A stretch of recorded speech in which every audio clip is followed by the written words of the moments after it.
దానవాసురుల మధ్య సమరభేరి మ్రోగనుంది.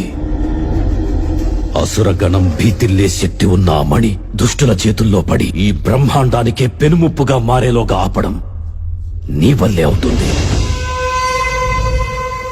నేనొక్కడినే ఎలా ఆపగలను? ఒక్కడివేనా? అరికాలు విదిలించి మహాసముద్రాన్ని లంఘించినవాడు,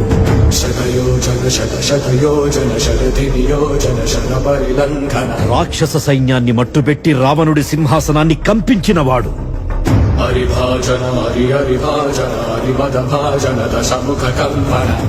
చిన్న నిప్పురవ్వతో లంకానగరాన్ని అగ్నిలో అలికినవాడు,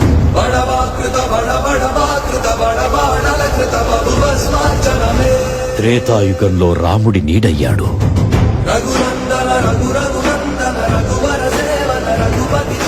ద్వాపర యుగంలో కృష్ణార్జునుల రథకేతనమై గర్జించాడు, కలియుగంలో ధర్మం కోసం పోరాడే ప్రతి ఒక్కరి వెంట ఉన్నాడు. నీ వెంట ఉన్నాడు. ధర్మ నిర్వహణ కోరిన దర్పతోన దుర్జయ సమమౌలని చాటిన నాటి పురాణ ప్రబోధం చరతులుగా